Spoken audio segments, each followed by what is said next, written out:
அன்பு தமிழ் சொந்தங்களுக்கு வணக்கம். எல்லாரும் தவேகா தலைவர் திரு விஜய் அவர்கள் லேட்டாக வராருன்னு சொல்கிறாங்க. அப்போ டயத்துக்கு பந்தோபஸ்து கொடுத்து டயத்துக்கு ஸ்பாட்டில் இறக்கி விட்ருங்க. போலீஸ் கரெக்டாக ஹேண்டில் பண்ணுங்கள். ஏன் லேட்டாக வராரு?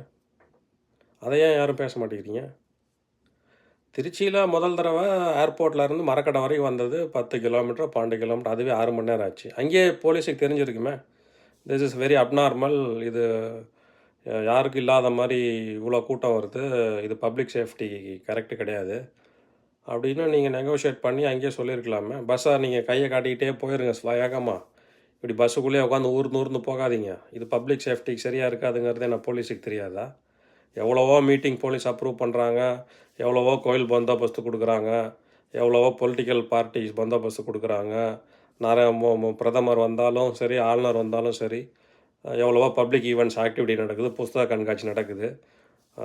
போலீஸுக்கு தெரியாதான்னு எதை எப்படி ஹேண்டில் பண்ணணுன்னு அதை ஏப்பா முடக்கி இருக்கிறீங்க? அப்போது உங்கள் அரசியல் ஆதாயத்துக்கோசம் பஸ்ஸுக்குள்ளேயே உக்காரு, கையை காட்டாத, தலையை காட்டாத அப்படின்னா அப்புறம் கும்பலாக சேர்ந்து பார்க்குறாங்க. அப்போ அந்த ரிஸ்க் அவாய்ட் பண்ணுறது, அந்த ரூல்ஸ் போட்டது கவர்மெண்ட் தானே. அப்போ அந்த ரூல்ஸை நீங்கள் சேஞ்ச் பண்ணிருக்கலாம். செகண்ட் மீட்டிங்கில் சேஞ்ச் பண்ணியிருக்கலாமே, தேர்ட் மீட்டிங்கில் சேஞ்ச் பண்ணியிருக்கலாமே. ஒரு பக்கம் ஒருத்தரை ஃப்ரீயாக விடவும் மாட்டேங்கிறீங்க. நார்மலாக ட்ரீட் பண்ணு, அதுக்கு தான் எதிர்கட்சிக்காரங்க சொல்கிறாங்க. எல்லா பார்ட்டியும் நார்மலாக ட்ரீட் பண்ணுங்கப்பா. கவர்மெண்ட்டாக நடத்துகிறீங்க. எதிர்கட்சிக்காரனும் தமிழ் குடிமகன் தானே, அவனை ஃபாரினரான்னு. எல்லா பார்ட்டியும் ஒரே மாதிரி ட்ரீட் பண்ணி கொடுங்கப்பா. எதுக்கு இந்த பிரச்சனை வருதப்போ? பிரச்சனையை பூரா நீங்கள் பண்ணிடுறீங்க, பள்ளி வந்து அடுத்த மேலே போடுறீங்க. That's not fair. நீங்கள் போலீஸையும் whatever the process you have to ஃபாலோன்னு போலீஸை ஃப்ரீயாக விட்டுருங்க. அவங்களுக்கு தெரியும் அதை எப்படி செய்யணும்னு. எப்போ பார்த்தாலும் அரசியல் பண்ணுறது எதுலேயுமே.